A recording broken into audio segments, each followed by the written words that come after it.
Sud Radio Parlons Vrai, présidentielle 2022. Et c'est un énorme scoop. Pour la première fois depuis le lancement du rolling IFOP fiducial pour Sud Radio le 10 janvier dernier, Éric Zemmour est au second tour, puisqu'il est désormais seul en seconde position.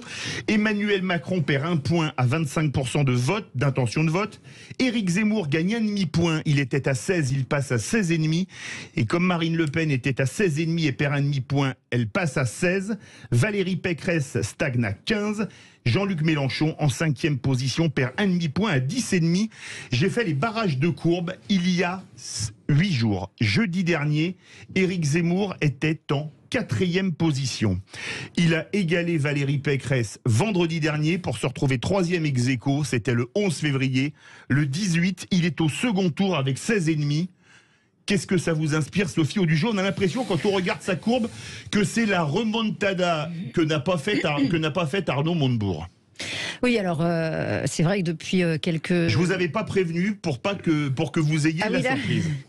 Merci de me faire démarrer d'ailleurs, Philippe, c'est gentil. Vous voulez qu'on fasse démarrer quelqu'un d'autre? C'est par galanterie. Non, mais merci beaucoup pour cette galanterie. Et puis, écoutez, effectivement, je crois que le meeting de Valérie Pécresse est quand même fortement responsable de cette baisse de son parti et donc de la montée d'Éric Zemmour. C'est clairement, je pense, ce qui a profité à Éric Zemmour.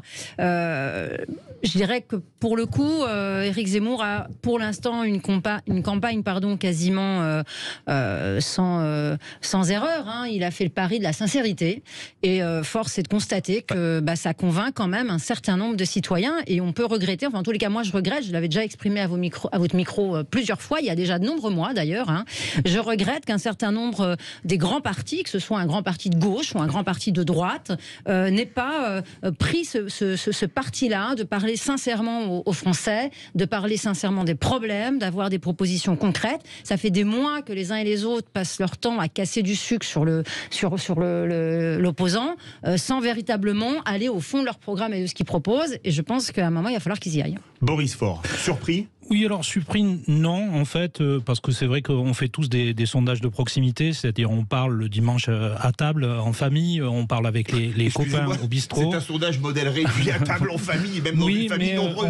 On sentait effectivement là, 500 monter. Personnes testées. Oui, mais on sentait monter quand même chez Zemmour. Surtout, il a posé son empreinte sur cette campagne, c'est-à-dire on parle à table de ces thèmes.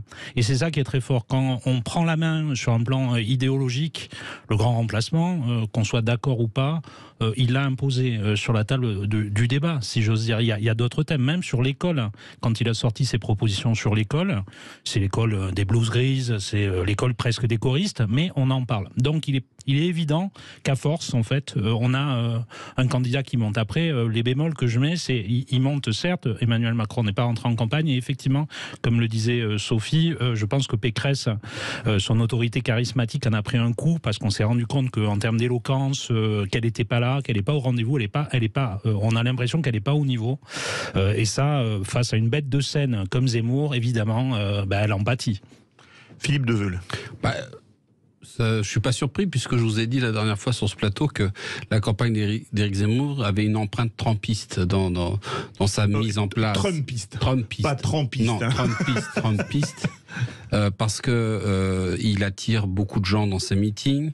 Il a des thèmes qui sont des thèmes de sincérité, comme vous dites, que les autres n'osent pas ou n'osent plus évoquer. Ce qui est le cas de Marine Le Pen, qui a mis de côté des éléments de politique qui ont été gommés, effacés. Et évidemment que la personnalité de Valérie Pécresse fait qu'elle n'arrive pas à imprimer son message dans la campagne. Son meeting était quand même calamiteux au niveau de la rhétorique, de la sincérité, etc. Et c'est pour ça qu'elle décroche. Et la campagne va se jouer... Mais là, elle décroche pas, elle reste à 15. Oui, c'est quand même décroché quand elle était à un moment à 19 ou 20. Non. Au plus haut, elle a été à 16. À 16. Bon. Plus haut, elle était à 16. Ça dépend d'Emmanuel Macron, quand même. Au début, oui, il y a un moment, c'était le 13 janvier, le 14 janvier, où elle était au deuxième tour. Il n'y a eu que 2 jours. Voilà, donc, et puis bon, il y aura encore certainement des événements et des éléments qui risquent encore de creuser les écarts entre les têtes de liste des candidats. Alors je vais vous faire réagir à gauche également parce qu'il y a une info. Fabien Roussel gagne un demi-point à 4. Il fait le double de Anne Hidalgo à 2, puisque Jean-Luc Mélenchon, je l'ai déjà dit, a perdu un demi-point. Fabien Roussel, le PC qui fait le double du PS. C'est la faucille qui va couper la rose, Sophie Audugé. Bah pareil, hein, on a eu cette discussion il y a quelques mois ensemble à ce micro. Moi, enfin bon, après c'est personnel, je suis née en 70, j'ai 50 ans. Je trouve que c'est très triste de pas avoir les partis qui portaient quand même des valeurs qui rassemblaient en première ligne de cette élection. Moi, je trouve ça assez dommage. Vous parliez de l'école. Effectivement, Éric Zemmour a pris des positions fermes sur l'école, mais sur quelques points de l'école. On voit bien, nous, pour étudier tous les projets des candidats pour l'école, on a très peu de projets bien construits qui traitent de tous les sujets de l'école avec des propositions concrètes. Bon, bah, moi, je trouve que c'est dommage qu'on n'ait pas ces deux grands partis français qui se distinguent des autres. Voilà.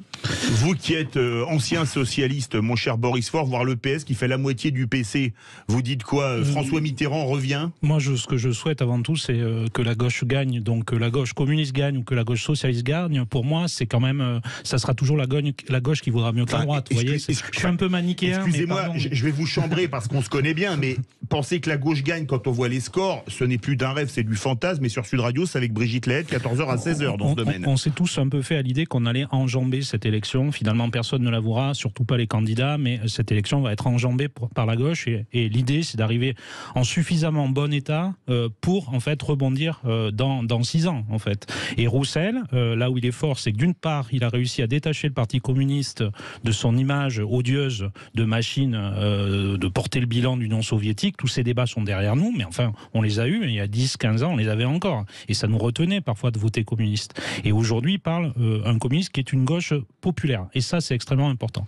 Est-ce que vous ne croyez pas, comme le dit justement Boris Faure, qui est de gauche, il l'a rappelé, que quelque part, Fabien Roussel, il reparle, comme on disait dans les années 70-80, au prolo, alors que le reste de la gauche parle au bobo?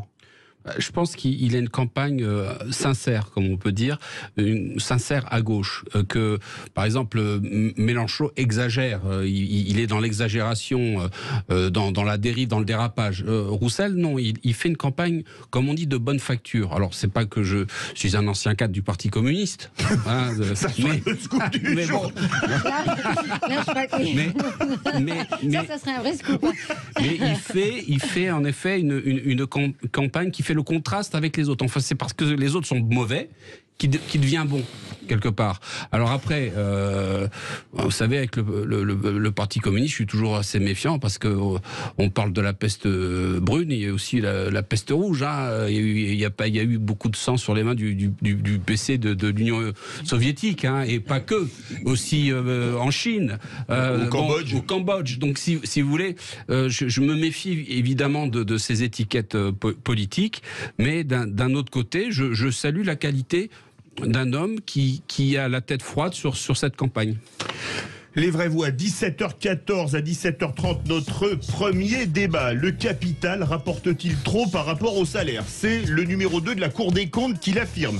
Tiens, c'est pas tellement étonnant. Vous êtes 84,8% à dire oui. Vous voulez réagir? Le 0826 300 300 et les réseaux sociaux.